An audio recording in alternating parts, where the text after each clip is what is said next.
Sem sombra de dúvida, a gente não poderia deixar de agradecer nossos parceiros que estão desenvolvendo esse projeto conosco, a Apsen Farmacêutica e a Lácer Biomédica.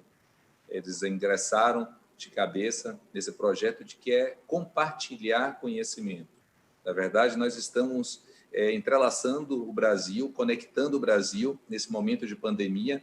Se a gente não pode se reencontrar, mas virtualmente nós estamos conseguindo manter o nosso lema, o nosso propósito, que é disseminar a boa motilidade, a boa neurogastroenterologia. E para dar seguimento, vamos apimentar, vamos levantar, estamos com quase 500 participantes, 500 colegas de todo o Brasil conectados conosco, tá? Agora vamos esquentar um pouco mais. Pessoal, é o seguinte, nós vamos ter uma votação agora, tá? Vocês vão no canto inferior do seu celular, para quem tiver, aqueles que tiverem celular, vão habilitar, aqui aceitar, vai passar o terceiro item, aceite, tá? Para poder habilitar a votação. Eu vou chamar um grande amigo, professor Fernando Fornari, é um amigo lá do Rio Grande do Sul, da Universidade de Passo Fundo. Ele é um amigo de longas datas, a gente tem uma admiração mútua, e ele veio nos ajudar a desenvolver esse projeto lá pelo Sul. Ele tem uma expertise maravilhosa na área da desbiose, da microbiota. Por favor, Fernando, compartilhe conosco um pouco do seu conhecimento. O Fernando vai ler para vocês a pergunta, vocês vão poder votar. Durante 40 segundos a gente vai dar a votação e a gente vai poder fazer a interação entre a gente, tá? Grande Fábio, da Bahia, saudades de vocês todos aí da Bahia, grandes amigos. Muito obrigado pelo convite, é uma honra. Um grupo muito seleto de estudiosos aí do Brasil todo, né? Professor Galvão, a Carla, os palestrantes, a professora Maria do Carmo, excelente palestra, professor Maurício também, muito elucidativo. Então, nós temos os outros debatedores, o Sérgio, o Álvaro também. Muito bom estar com todos vocês, gente. Eu montei, então, a primeira questão, que é voltada mais para a atenção primária, né? Ou seja, um médico clínico de ambulatório, ou mesmo especialista também, pode ter e deve ter esse conhecimento do raciocínio dos diagnósticos diferenciais do supercrescimento bacteriano. Como a professora Maria do Carmo já muito bem colocou, é uma entidade ampla, né, de conceitos, de relações com outras doenças, do trato gastrointestinal, também interdisciplinar, que envolve outros profissionais da saúde e múltiplas especialidades médicas, né? Então, eu vou ler aqui a questão. Vamos lá. Você atende um paciente do sexo feminino, 40 anos, com queixa de diarreia intermitente há 1 ano. Além da diarreia, esse paciente se queixa de dor abdominal e flatulência, sem sinais de alarme. Ou seja, o paciente não tem perda de peso, não tem sangramento nas evacuações, não tem massa palpável, entre outros sinais de anemia, por exemplo, não tem. Então, é um paciente em bom estado geral. Pergunta-se, além do supercrescimento bacteriano, quais os diagnósticos que você também consideraria? Fábio, já foi feita a votação? Vamos soltar a votação agora. Vocês podem votar. 40 segundos para a votação.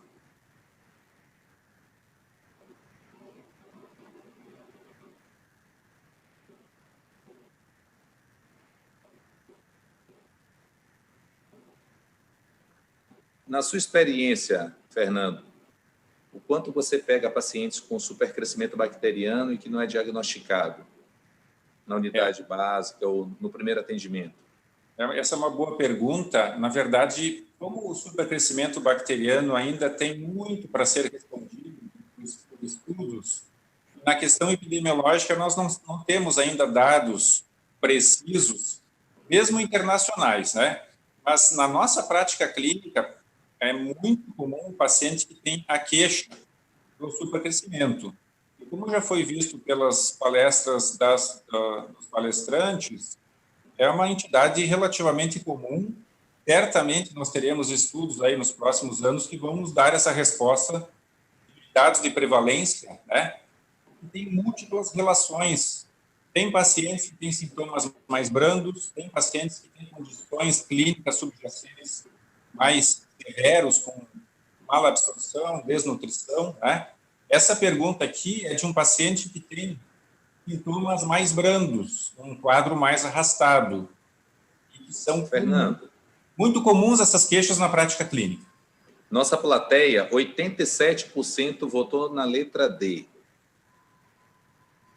Perfeito. Bom, D de dado. isso, que é a resposta correta, né? E eu vou aqui comentar, depois eu queria ouvir um pouquinho da professora Maria do Carmo, rapidamente. Alternativa A, o hipertireoidismo, ele pode cursar com diarreia. Geralmente é um quadro de instalação mais rápida. Um paciente que tem aqui um quadro estável há 1 ano.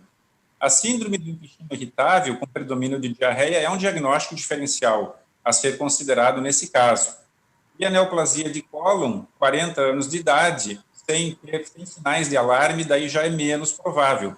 Embora a gente tenha visto casos de neoplasia em pacientes jovens. A alternativa B, doença de Crohn, normalmente tem uma evolução mais rápida com consumo do paciente, perda de peso, anemia, então não é compatível. A intolerância a FODMAPs é uma situação que a gente aborda com alguma frequência na prática clínica e eu gostaria de ouvir sobre esse diagnóstico diferencial da professora Maria do Carmo. Verminose, como ela já falou, giardíase é uma situação. A alternativa C, a doença celíaca, geralmente consome mais o paciente com perda de peso, anemia, quando ela tem diarreia, ela está nos dizendo que a extensão de comprometimento do delgado já é maior. Neoplasia de cólon, a gente já comentou, e a diverticulose de jejum é uma situação de difícil diagnóstico. É difícil abordar o intestino delgado. Geralmente são pacientes mais idosos, né? E a alternativa, digamos assim, correta, que eu considerei aqui, foi o que a maioria então acertou, incluiria como diagnóstico diferencial o intestino irritável, com predomínio de diarreia, a intolerância a FODMAPs, e FODMAPs aqui eu incluo os carboidratos tipo lactose e frutose também, e uma condição que é difícil diagnosticar, que é a sensibilidade ao glúten, porque nós não temos testes positivos objetivos, no caso, né? Então, eu acho que está de acordo assim, com a resposta do pessoal, e isso é um exercício de raciocínio de diagnóstico diferencial, porque quando o paciente vem com essas queixas, elas são algo inespecíficas, né, como já foi comentado. Eu gostaria de ouvir da professora Maria. Obrigada, Fernando. Muito bom aí o seu raciocínio, já falou tudo. O paciente com intestino irritável, geralmente vai ser esse que tem sensibilidade ao glúten, intolerância a FODMAPs, ou seja, que responde a uma dieta pobre em low FODMAP. Então, basicamente, é o intestino irritável aí que contemplaria também essas possibilidades dele mesmo ser um respondedor a FODMAP ou ele ser um respondedor à hipersensibilidade. Além desse, você comentou a possibilidade da verminose, e eu acho que seriam esses. É claro que esse paciente, você não coloca que ele tem dor. A dor abdominal e flatulência é muito importante, né? Então, eu acho que esse paciente vai entrar aí no diagnóstico diferencial. Como você disse, as doenças orgânicas, 1 ano de evolução sem sinais de alarme, fica menos provável. Pelo menos nesse paciente, a gente teria que fazer alguns testes, se ele não tiver, para doença celíaca, com certeza, mas basicamente seriam esses os diagnósticos diferenciais. Muito obrigado, professora Maria do Carmo. Então, eu acho que podemos passar para a segunda questão. E aí, na sequência, eu vou pedir um comentário também do professor Maurício. E a segunda questão, então, é essa aqui. O supercrescimento bacteriano do intestino delgado se caracteriza pela proliferação da flora neste segmento anatômico ou mesmo alterações na sua composição. Escolha o teste diagnóstico mais adequado do ponto de vista de custo-benefício para a sua identificação na nossa prática clínica. Então, as alternativas são estas abaixo. Vamos abrir a votação.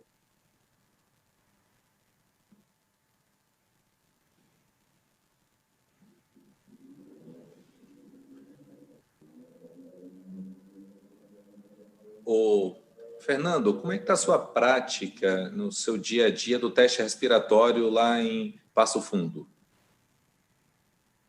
Passo Fundo tem 200 mil habitantes e atende uma população de mais ou menos 1 milhão de habitantes. E nós estamos iniciando aqui com o teste. Nós temos um equipamento já na cidade há 1 ano, mais ou menos, só que tem que ser divulgado. Essa atividade do NAFAD, com certeza, nós aqui convidamos vários colegas, alunos da medicina, o pessoal está nos assistindo aí, e é um assunto que vai, digamos assim, movimentar e estimular, digamos, um investimento nesses testes, o pensamento nesses diagnósticos, e é para isso que serve essa nossa atividade maravilhosa. Com certeza. Tenho aqui para ti, Fernando. 85% na letra C. Fiz umas questões muito fáceis, ou os professores deram aulas muito boas. Exatamente, essa é a questão certa, né? Eu gostaria, então... Na verdade, assim, aqui não tem 8 ou 80, não tem uma certa e as outras erradas. A gente viu pelo comentário da professora Maria do Carmo que a alternativa A, que é a dosagem sérica de folato e B12, pode ter alterações sugestivas, né? O folato elevado e a B12 reduzida. A cultura de aspirado duodenal, ela é custosa, é pouco disponível, como o professor Maurício comentou. A alternativa C, que é a correta, e a alternativa D, quando não se dispõe deste teste respiratório, talvez seja aqui a alternativa a ser assumida. Só queria um comentário rápido do professor Maurício.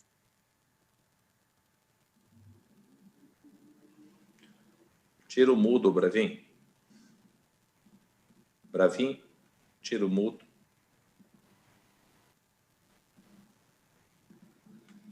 Agora está bem? Professor, você simplificou o raciocínio, mas realmente, quando o colega tem uma suspeita, né, de supercrescimento e não tem disponível o teste de respiratório, é válido, sim, o teste terapêutico. Eu acho que não se deve abusar de antibiótico, mas aquele paciente que há evidências clínicas de supercrescimento, ele pode ser tratado sem o teste respiratório. Entretanto, como vimos, um teste respiratório positivo, ele muda a perspectiva em relação ao tratamento com antibiótico e probiótico, né? Eu acho que ele é importante nesse aspecto.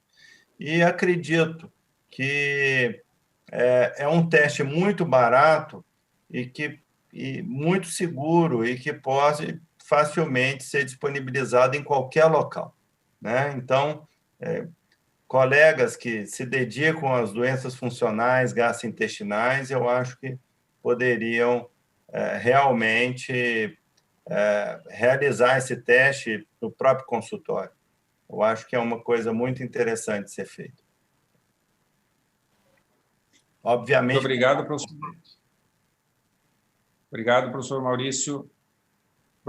Fábio, então, seriam essas minhas questões e fico muito feliz com as respostas corretas da maioria do pessoal que está participando e me coloco aqui à disposição também, aqui, representando o pessoal do sul do Brasil. Obrigado, Fernando. Daqui a pouco você volta. Eu gostaria de convidar todos vocês, todos esses eventos que nós fazemos, a gente está fazendo a biblioteca de acervo. Então, acompanhe a gente no YouTube, nafad.núcleo, tá? Os próximos eventos serão avisados no nosso Instagram, que é o Instagram do Brasil, de todo o grupo nosso, tá bom? Do NAFAD. Por favor, querido Álvaro, por favor, venha representar o sul da Bahia, representar o grupo Imersão. Seja bem-vindo, querido. Boa noite, amigos. Boa noite, Fábio. É um prazer enorme estar participando, é uma honra estar participando desse circuito de debates do NAFAD. E hoje eu gostaria de cumprimentar todos que estão presentes. Foi uma brilhante exposições, tanto da professora Maria do Carmo, como de costume, do professor Maurício Bavin também. E nós vamos dar prosseguimento nesse debate com discussões sobre uma outra condição que tem uma interface muito relacionada com o supercrescimento bacteriano, que é a obesidade e a cirurgia bariátrica. Então, é uma interação agora mais voltada para a interface relacionada à cirurgia bariátrica, do supercrescimento bacteriano e das alterações relacionadas à disbiose. Essa primeira pergunta é sobre a relação entre o supercrescimento bacteriano e a cirurgia bariátrica. É correto afirmar: A, por tratar um importante fator de risco para o supercrescimento, que é a obesidade, a cirurgia protege em relação ao supercrescimento bacteriano. B, todos os procedimentos bariátricos predispõem ao supercrescimento bacteriano. Ou C, quando ocorre o supercrescimento, isso impacta no desfecho da perda de peso. D, os sintomas em pacientes submetidos à cirurgia bariátrica costumam ser bem específicos. Vamos para a votação. Ô Álvaro, fala um pouquinho da sua experiência no pós-operatório. Você é um cirurgião bariátrico do sul da Bahia. Tem percebido? Sim, a nossa experiência de que grande parte desses pacientes no pré-operatório eles já apresentam sintomas relacionados ao supercrescimento. A população de pacientes com obesidade mórbida tem uma incidência até maior do que 17% de supercrescimento bacteriano, grande parte deles sintomáticos, a maior parte deles sintomáticos. E uma atenção especial que a gente tem é porque no pós-operatório tem um impacto, muitas vezes, do uso prolongado de inibidor de bomba de próton, do uso do antibiótico no transoperatório, também o impacto dos desvios intestinais, e tudo isso é algo muito importante em relação à definição do mais precocemente possível de intervir em relação a ter uma condição alimentar pré-biótica, então, algo que favoreça uma formação de um microbioma que tem uma simbiose com a nossa intenção no tratamento da síndrome metabólica, e, em algumas condições também, o tratamento pré-operatório, para pacientes que já têm um diagnóstico firmado, que são muito sintomáticos, então isso favorece até uma progressão de dieta mais adequada no pós-operatório. Álvaro, você confundiu nossos amigos que estão aqui. A letra B teve 39% e a letra C, 49%. Agora, ótimo. Esclareça para a gente, querido. Ótimo. A intenção era realmente essa.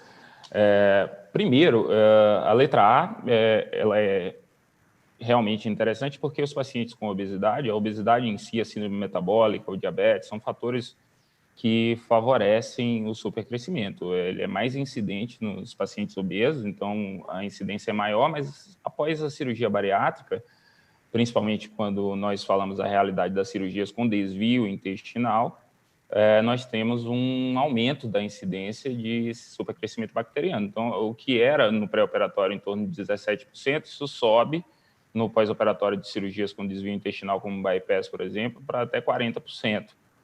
Então, apesar de tratar um fator de risco para o supercrescimento bacteriano, não é um fator protetor em relação ao supercrescimento. No B, todos os procedimentos bariátricos predispõem a supercrescimento, isso a literatura não corrobora com essa informação. Os procedimentos que são puramente restritivos, a banda gástrica ajustável, algumas publicações em relação à gastrectomia vertical mostram que esses procedimentos puramente restritivos, sem desvio intestinal, sem alças exclusas, não apresentam maiores índices de supercrescimento. Inclusive, tem publicações com a banda gástrica ajustável mostrando menores índices de supercrescimento no pós-operatório do que no pré-operatório desse paciente. Mas quando acontece um supercrescimento bacteriano, isso sim impacta no desfecho de perda de peso, porque a relação entre o microbioma e o efeito da cirurgia, o efeito mecanístico da cirurgia bariátrica é uma relação direta. Então, as populações, tanto de bacteroidetes quanto de firmicutes, e essa relação da população de bacteroidetes em relação a firmicutes, e hoje, o que nós percebemos, e foi conversado muito bem sobre pela doutora Maria do Carmo, que é a diversidade desse microbioma, impacta muito positivamente em quase todas as vias da cirurgia bariátrica. Então, a cirurgia bariátrica consegue melhorar em relação a esse perfil de microbioma, o que impacta na melhora da proliferação e na liberação dos incretinas, na conjugação dos ácidos biliares primários e secundários, isso estimula os receptores FXR e FGF19, então esses fatores são diretamente relacionados à melhora do controle glicêmico e melhora da perda de peso. Uma vez que o supercrescimento bacteriano causa um descontrole entre essas populações, aumenta a proliferação, a translocação bacteriana, quebra a barreira protetora intestinal, isso age no sentido negativo. Então, isso aumentando o processo inflamatório de baixo grau, isso age diminuindo a produção de incretinas, atrapalhando a perda de peso. Então, são pacientes que muitas vezes, de uma forma paradoxal, ingerem menos alimento e mesmo assim tem um desfecho de perda de peso negativo. Então, o supercrescimento ele impacta sim no desfecho de perda de peso quando ele acontece no paciente da cirurgia bariátrica. E os sintomas dos pacientes submetidos à cirurgia bariátrica, não, eles são bem inespecíficos e num pós-operatório de cirurgia bariátrica ainda mais.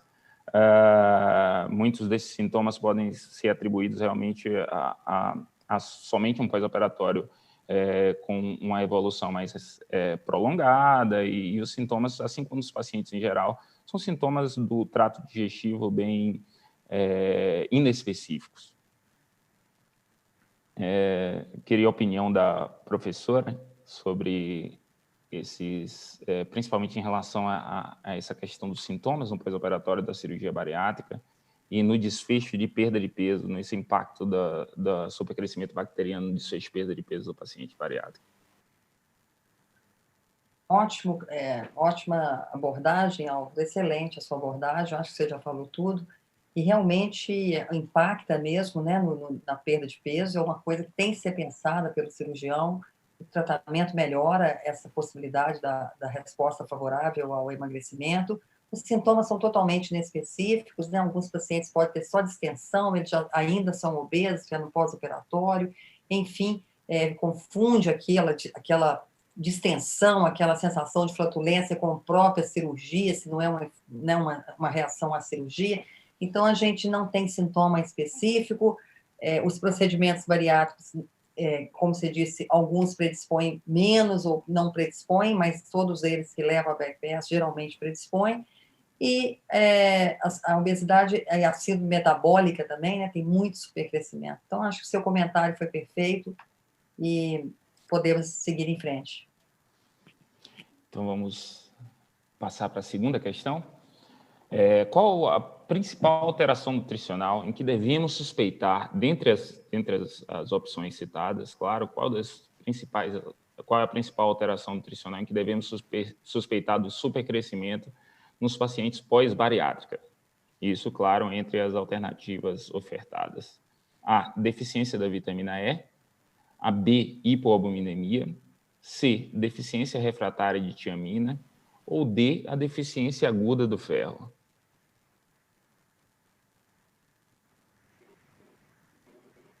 Ô, Álvaro, você chega a fazer teste respiratório para o seu paciente no pré ou no pós-operatório?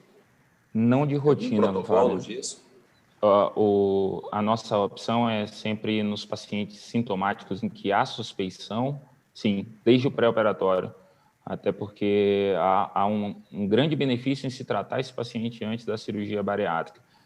No pós-operatório, sem dúvida alguma, quando os sintomas eles não podem ser atribuídos aos mecanismos habituais de pós-cirúrgico, os sintomas são persistentes, e as alterações nutricionais que chamam a atenção, sempre é um grande aliado para esses sintomas em que o paciente, muitas vezes, no pós-operatório é tratado como se fosse algo normal da cirurgia.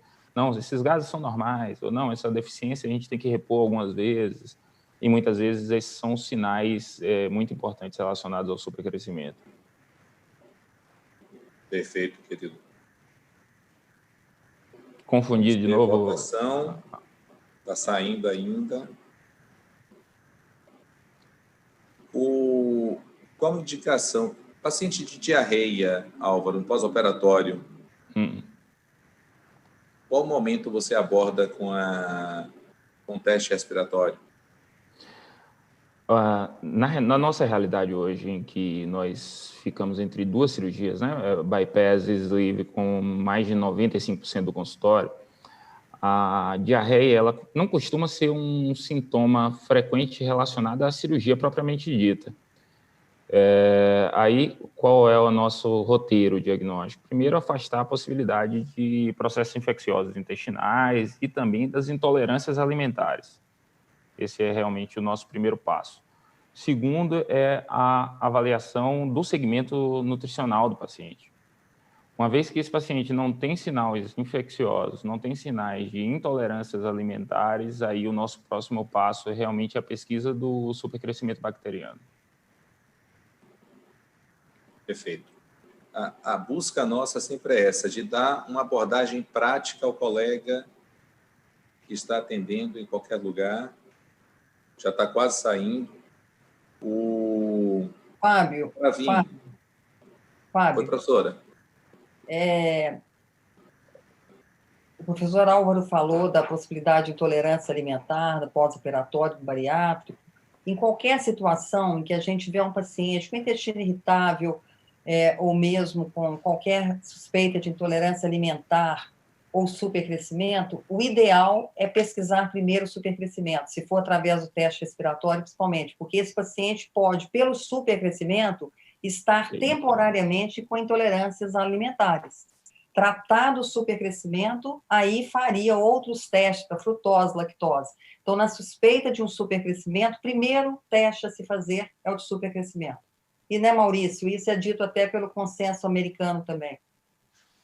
Sim, isso aí. O primeiro teste é sempre supercrescimento. Sempre tem que pensar em supercrescimento antes de partir para os outros. Inclusive, o próprio consenso fala que um teste de supercrescimento positivo não é necessário, entre aspas, não é necessário partir para os outros testes de intolerância alimentar. O paciente tem que ser tratado e reavaliado.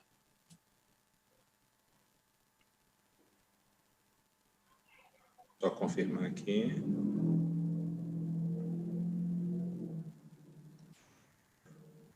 Diga uma coisa, teste laboratorial para todo mundo, teste de tolerância à lactose, laboratorial e respiratório, por hidrogênio expirado, qual a diferença?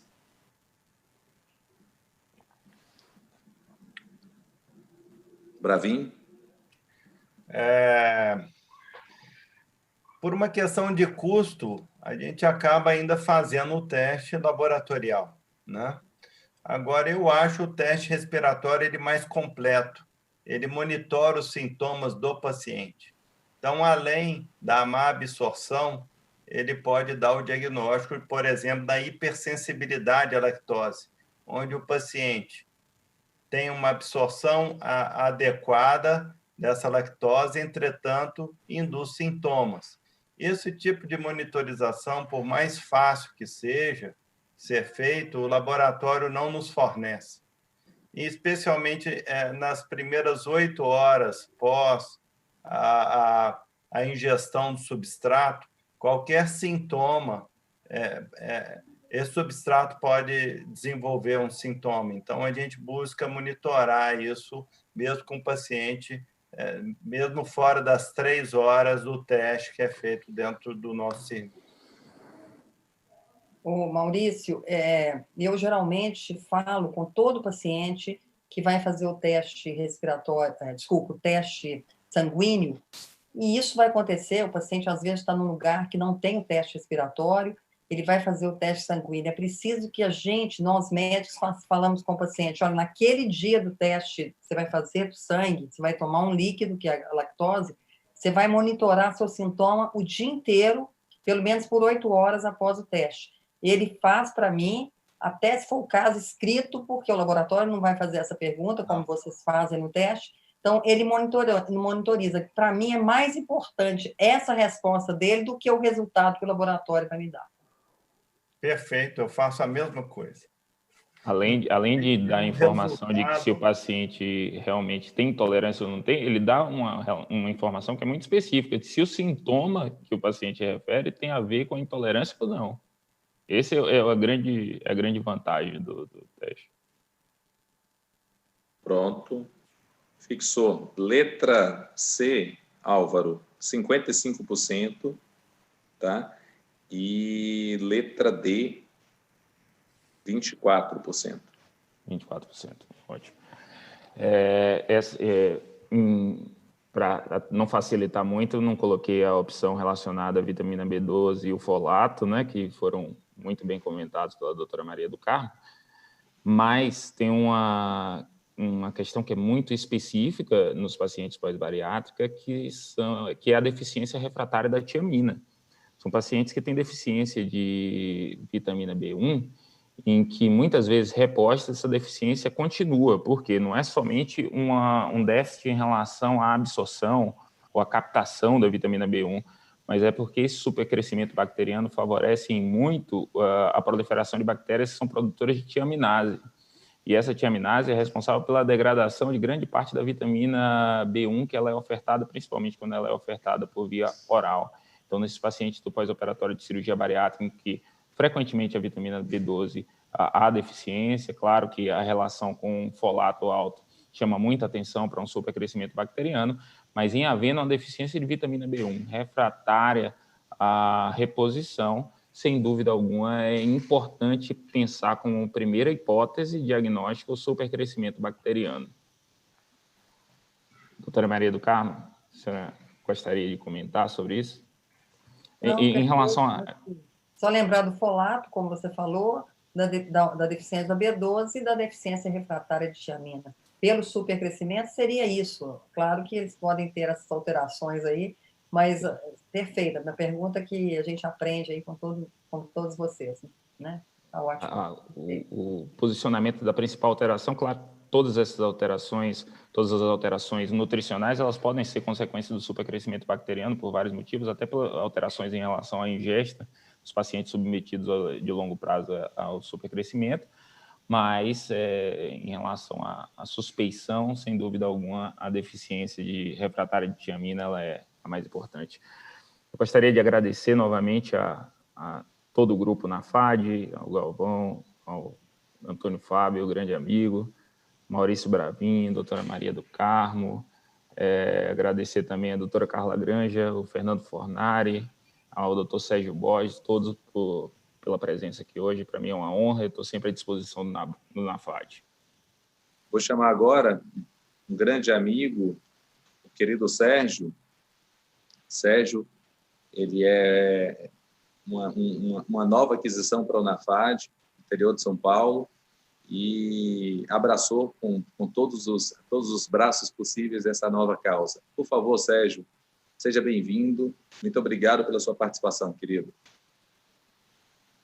Eu que agradeço. É um prazer estar aqui, esse pessoal amigo da NAFAD. E aí, assim, o que eu queria mostrar hoje para vocês seria algumas versões um pouco mais diferentes que a gente pode ter do supercrescimento bacteriano. Então, esse primeiro caso seria um caso de crianças menores de 10 anos e com sintomas que eles têm de doenças do trato gastrointestinal, com diagnóstico de supercrescimento bacteriano, diagnosticado pelo teste respiratório. Então, veja, são crianças que já vêm com problemas e sintomas do trato gastrointestinal e que, quando fez o teste respiratório, ele veio positivo. Então, o que seria correto a gente afirmar em relação a esses achados de teste respiratório positivo em crianças menores de 10 anos? Essas crianças apresentariam menores valores de peso e estatura comparados ao grupo controle, tá? O tratamento do supercrescimento bacteriano em crianças, ele pode ser empregado com metronidazol e sulfa, tá? E isso seria por 2 semanas. E considerando o supercrescimento, existe um quadro de disbiose, né, como foi falado, o uso concomitante de probióticos, ele tem um alto grau de evidência. Então, poderiam votar.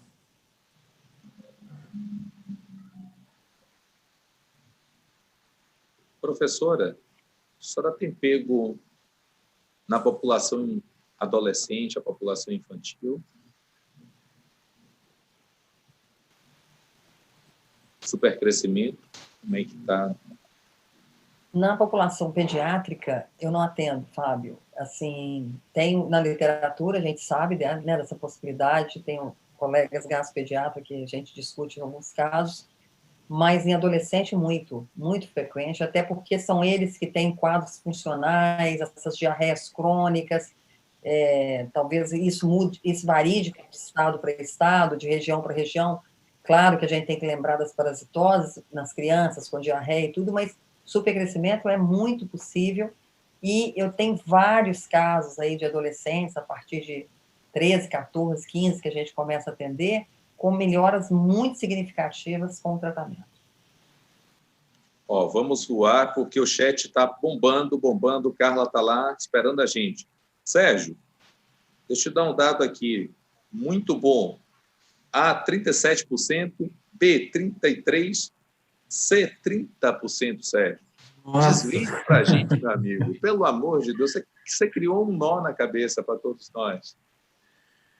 Isso pode ser porque, como a professora falou, não é todo mundo que trata criança. Eu quis mais trazer porque a verdade é que, às vezes, a gente pega no consultório adolescentes e é muito comum a queixa de dor abdominal. A criança vem com história de dor abdominal. E aí você não sabe se ela é uma dispepsia, se aí queixa de plenitude. Então, assim, quando mostrou que os testes respiratórios positivos, então esse trabalho mostrou que os valores de peso e estatura, eles realmente mostraram que as crianças vão ter um menor desenvolvimento do que o grupo controle.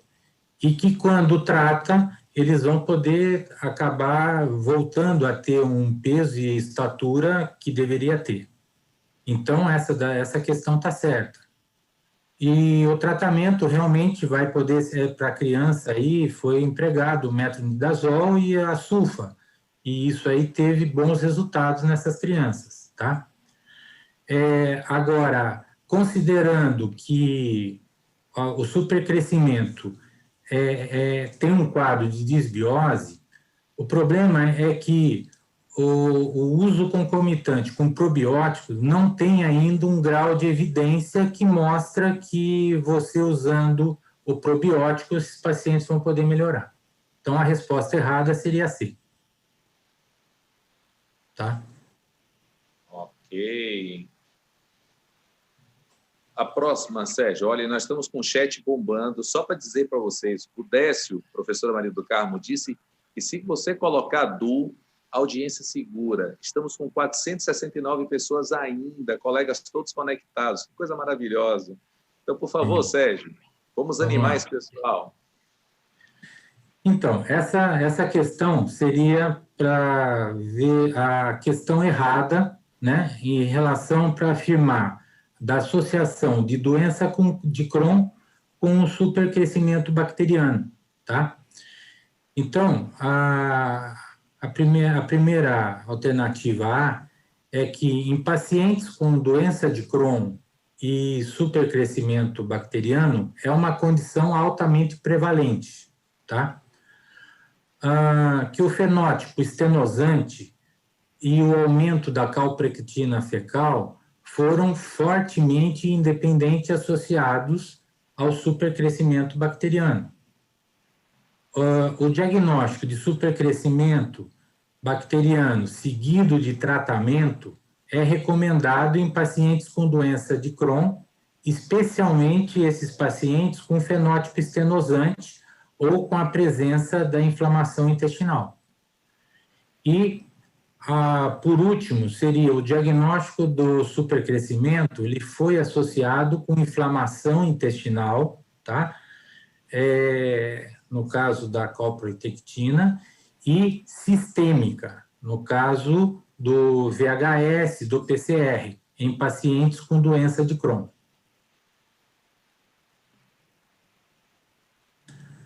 Então, Fábio, enquanto o pessoal vai voltando, essa questão é para salientar que a doença de Crohn, às vezes, pelos próprios sintomas dela, vamos dizer, o supercrescimento bacteriano, os sintomas, eles se sobrepõem, tanto da doença de Crohn como o supercrescimento. Então, isso é importante lembrar que o teste respiratório, ele deveria ser incluído na propedêutica dos pacientes com doença de Crohn. Esse seria a mensagem dessa questão, que às vezes o paciente vem com sintomas e a gente atribui todos só a doença de Crohn, tá? Então, vamos aguardar agora aí a resposta para não responder. E é muito comum, né, Sérgio, que o gastrologista use antibióticos para o paciente com doença de Crohn.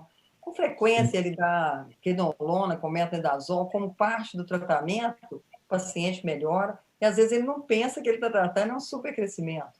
Né? Ele dá um antibiótico, ele fala que o antibiótico faz parte. Ele está tratando sem fazer o teste respiratório, mas ele está tratando o supercrescimento, que é comuníssimo. Pergunta excelente que você fez.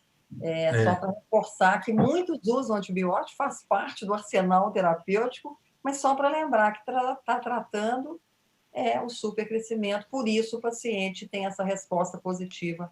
Às vezes é o que melhora o paciente, que já está com tudo, mas ele precisa também tratar o supercrescimento. Sim.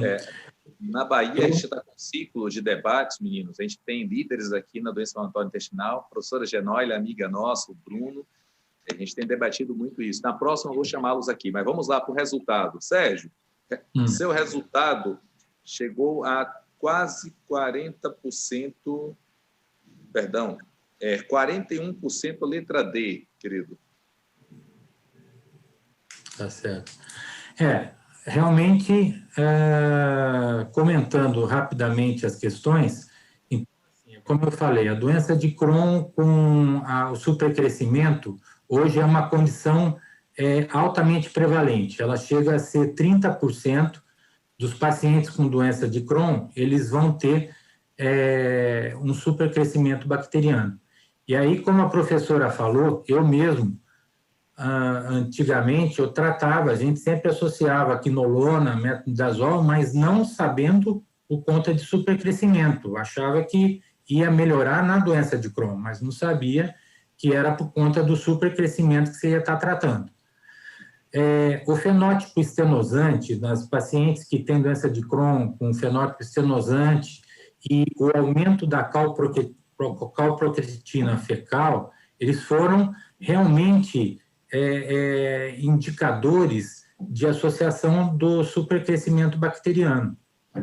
E o diagnóstico do supercrescimento seguido do tratamento é recomendado, né? Especialmente nos fenótipos estenosantes e com a presença da inflamação intestinal. É o que a gente sempre fez. Na D, o que está errado é o seguinte: o diagnóstico de supercrescimento foi associado à inflamação intestinal, que é quando você vai pegar o biomarcador fecal, que é a calprotectina, que ela vai estar aumentada. Isso se mostrou significativo em relação ao supercrescimento. O que está errado é que os marcadores sistêmicos, eles não mostraram que tem correlação com o supercrescimento, tá? Então, que seria o VHS, o PCR, eles não têm correlação com o supercrescimento bacteriano, tá? Então, basicamente, como a doutora falou, a gente trouxe essa questão para lembrar que a doença de Crohn, ela tem os sintomas que podem coincidir com o supercrescimento, E é importante, então, eu acho assim que a mensagem é que na propedêutica da doença de Crohn deveria se incluir o teste respiratório, até para a gente poder tratar mais assertivamente esses pacientes aí, tá? Eu queria agradecer a todo o grupo aí do NAFAD, você, Fábio, que nos acolheu assim enormemente, e eu estou muito orgulhoso, muito satisfeito de participar aí do grupo NAFAD, tá? Queria agradecer a todos. Sem sombra de Um dúvida. comentário final, Fábio. Muito bom, né, Sérgio, suas questões, essa última, contemplando aí o Crohn. Só um detalhe, às vezes o paciente com doença de Crohn continua com diarreia, continua com distensão, não sente bem. Muitos médicos, muitos colegas, nós mesmos, né? Esse paciente deve ter uma síndrome intestina irritável associada. Ele não tem só no Crohn, não, porque ele não melhora, a PCR está normal, o VHS está normal. Às vezes ele tem um supercrescimento. Então, não, ele pode ter uma funcional junto, não é que não possa, mas é muito comum que seja um supercrescimento com PCR normal, VHS. Então, pensem em supercrescimento, excelente colocação, todos os casos aqui, as questões excelentes, parabéns a todos os debatedores. Agora vamos para uma área mais direta. Carlinha, lutadora de jiu-jitsu, ela agora vai trazer para a gente perguntas diretas de todo o chat. Professora, a senhora é a Maria do Carmo, a Maria da Gastro, Maria da Microbiota, Maria do Brasil, Maria também do NAFAD. 470 pessoas ainda contigo aqui. Carlinha, traga para a gente, meu bem. É isso aí, estamos aí com um quórum alto e o pessoal só elogiando, parabéns, foi excelente, só aprendi, eu acho que foi um grande aprendizado essa sessão toda. Algumas perguntas rápidas, né? Vou fazer algumas perguntas primeiro para o Maurício. Maurício, o Adriano te pergunta se o basal estiver acima de 10 ppm, você continua fazendo o exame? Você mantém o exame? Faz o exame? Como que você faz? Depende, né? Eu sempre avalio. Então, a técnica que faz o teste, todo basal, ela me informa quanto está e eu procuro avaliar dentro do contexto clínico do paciente. O paciente com doença de Crohn, é raro a gente ter basal baixo, tá? É muito difícil, ok? Mas o que acontece? A gente tem que avaliar se o paciente teve ou não um preparo adequado no dia anterior. Se ele não teve um preparo adequado, o ideal é suspender o exame e fazer numa outra situação. Existe uma outra situação que a gente tem disponível quando ele é um limítrofe, está acima de 15, porque até 15 a gente faz com tranquilidade, porque não tem consenso sobre isso, tá? Então, tem alguns colegas que falam em 10, outros em 15, o ideal é abaixo de 5, alguns artigos falam. Agora, você pode utilizar também enxaguante bucal, tá?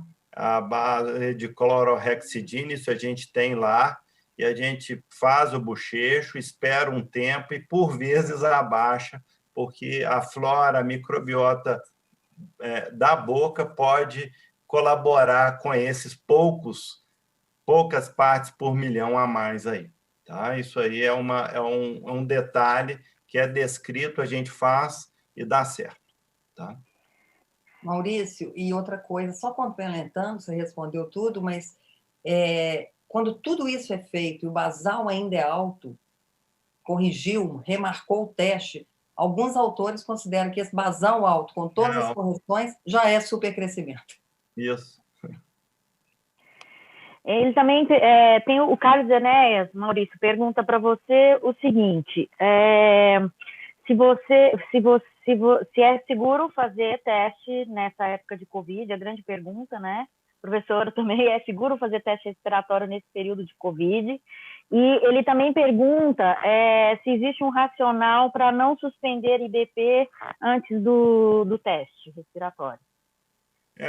Na verdade, dentro do consenso, se fala para não suspender o IBP. Realmente, se a gente for suspender IBP de todo mundo para fazer o teste, a gente tem 1 bilhão de pacientes utilizando IBP diariamente ou frequentemente, pelo menos continuamente aí no mundo, né? É difícil a gente conseguir suspender, sabe? Não sei. Em relação à segurança com Covid, assim, o nosso grupo trabalha com 12 equipamentos. Então, a gente utiliza um e deixa ele de quarentena uma semana, tá? A gente tem uma atividade de rotação dos equipamentos. Tá?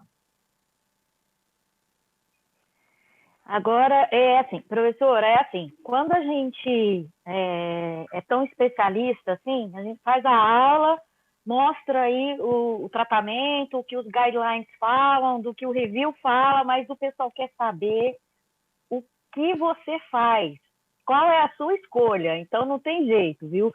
A Eltia pergunta, tem um se não consigo que esse paciente use rifampicina, porque o rifaximin, porque o valor é muito alto, eu posso usar, qual é o antibiótico que você escolhe? Qual é o seu antibiótico de escolha? E também, a Luciana Matoso está perguntando como escolher um bom probiótico, né? Qual é o probiótico da sua escolha para esses pacientes? Obrigada, Carla. Só complementando, Maurício, eu acho que o IBP não foi contemplado pelo AGA, porque talvez, assim, se você pede um teste respiratório e o IBP é um fator de proteção, o uso do IBP é um fator de não proteção, ele já está usando, quer dizer, se ele já está com supercrescimento, já está. Não vai adiantar suspender para falar que o supercrescimento desapareceu por causa do IBP. Eu acho que é mais nesse sentido. E o IBP não interfere no resultado direto do teste, do exame. E tirar o IBP não vai mudar o paciente que já está com supercrescimento. Eu entendi esse racional do consenso americano. Eu normalmente não suspendo também. Entre aquela lista toda de possibilidades, nós temos muita experiência, há muitos anos, né? Na verdade, a gente faz teste respiratório. Eu tive o primeiro contato com esse diagnóstico em Barcelona, quando eu fui fazer doutorado, em 2001. Então, até vergonha falar, mas há 20 anos aprendendo a fazer o teste, já trouxemos para o Hospital das Clínicas, então, há muitos anos, doutora Maria de Lourdes Ferrari e eu usamos muito quinolona, metronidazol, como primeira escolha, e muito frequentemente também as tetraciclinas, vibramicina. É a grande experiência da gente, com resultados muito favoráveis. E o probiótico varia muito, mas aqueles que têm lactobacilos e bifidobactério são aqueles que têm maior evidência na literatura de ter um resultado positivo. Então, o que normalmente eu faço? Eu dou um antibiótico, isso a literatura me contempla, como eles falam, tratamento junto, você pode dar só um antibiótico. Se você pensa na possibilidade anaeróbio, você pode dar o metronidazol associado à quinolona, você pode dar primeiro um antibiótico, depois o outro, chama tratamento sequencial, e depois o probiótico, o italiano chama isso de tratamento sequencial, e a gente pode fazer tudo junto ou em steps separados. Eu normalmente uso um antibiótico, depois probiótico e observo, e fico com a margem de utilizar depois aquele rodízio de antibióticos até encontrar. É interessante que alguns pacientes falam: doutor, eu tenho essa diarreia, mas quando eu trato minha sinusite, quando eu trato uma amigdalite, eu fico bom. É engraçado, já usei antibiótico algumas vezes, o antibiótico me melhora. Então, a gente perguntar isso para o paciente com diarreia crônica é interessante, porque eles, às vezes, vão nos dizer isso, e aí eles falam: você melhora com o quê? Eu melhoro com quinolona, eu melhoro com amoxicilina. Aí tenta esse. Então, é a história clínica de cada um que me faz decidir com antibiótico, mas qualquer um desses tem um respaldo na literatura. Rifaximina chegou muito caro, ela custa hoje, para o paciente receber essa em casa, porque ainda não está disponível nas farmácias, em torno de R$650, o que limita realmente o uso, pelo menos como primeira opção. Eu, na grande maioria dos pacientes, continuarei usando os que a gente tem, mas já tive a oportunidade, nesses 2 meses que nós temos no Brasil, de tratar aí uns 5 ou 6 pacientes.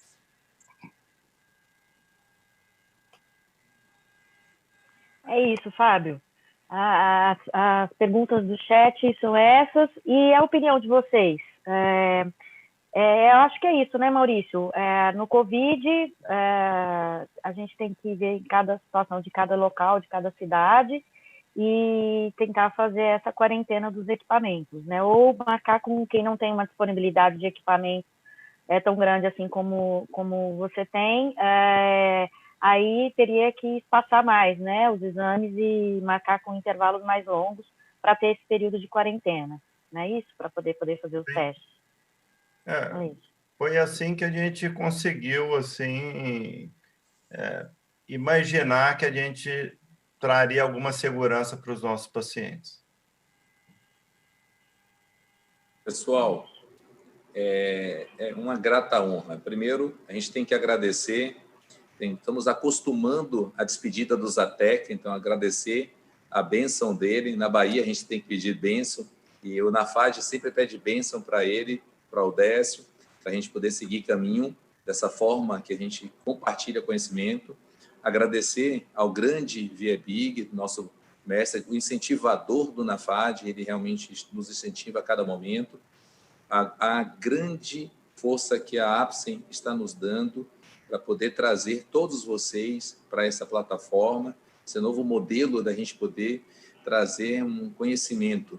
Então, professora, quando a gente estava andando em Barcelona, os dois juntos, quando a senhora me garantiu, Fábio, vou para a Feira de Santana, conseguimos vir de forma virtual. Então, em nome de Feira Santana, todos aqui estamos assistindo a ti.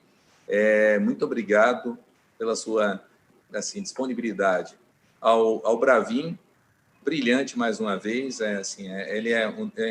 nós somos fãs dele, porque ele é um estudioso ímpar. Ele acorda a gente 5 da manhã já com artigo, tá? Aos queridos Fernando, Álvaro, Sérgio, sem palavras para descrever o quanto vocês acrescentaram de valor. Que valor que aquele que o clínico, aquele que o colega, aquele que pode levar para o seu consultório. Eu acho que informação é isso. O que a gente pode reproduzir de forma prática? E vocês conseguiram reproduzir, tá? Então, muito obrigado a todos vocês. Deixo aqui, caso alguém tenha uma consideração, por favor. Alguém gostaria de falar para despedir? Professora? Quero só mandar um abraço para todo mundo que está com a gente, agradecer, né, a presença de todos. Se cuidem, se protejam, que a gente quer encontrar ao vivo, né? Esse aqui é um modelo maravilhoso, mas a gente espera encontrar todo mundo em breve. Muita saúde para todos e muito obrigada, Fábio, Galvão, Maurício, Carla, Jofre, Viebig, todo Décio, Chilioma, todo o grupo, e parabéns por esse circuito de debates. Foi sensacional. Muito bacana. Muito obrigada pela oportunidade. Alguém mais quer se despedir? Se não, professor Galvão, vai dar o spoiler para a gente para a próxima, professor? Olha aí. Tá mudo, chefe. Tá mudo, Galvão. Vamos lá. E a gente não vai parar por aqui, não. Na continuação do nosso circuito de debates, a gente espera vocês para o próximo debate, que vai ser aí no dia 20 de agosto. E, como o Fábio pediu, Carla pediu, a gente vai dar o spoiler. Veja bem, a gente vai falar sobre um tema espetacular, que é o eixo cérebro-intestinal, a interface de dois mundos que vocês pensavam que eram isolados. A gente vai ter aqui uma palestra bem inovadora da Elaine Moreira, e ela vai falar como é que utiliza a medicina integrativa na modulação desse eixo, e a palestra clássica, né, do nosso já clássico, o Ricardo Barbucci, que ele vai falar da neurociência do consultório. E a gente vai ter aqui junto com a gente, para amarrar isso aí, o Clóvis Kawahara, do Paraná, o Alexandre, nosso Alexandre Buzaide, amigo do peito, Delano da Bahia, e a nossa moderação aqui no NAFAD. A gente espera vocês no próximo dia 20, às mesmas 19 horas, gente. Muito obrigado e até a próxima. Um forte abraço. Volta por lá, todo mundo. Dia abençoado. Espero vocês.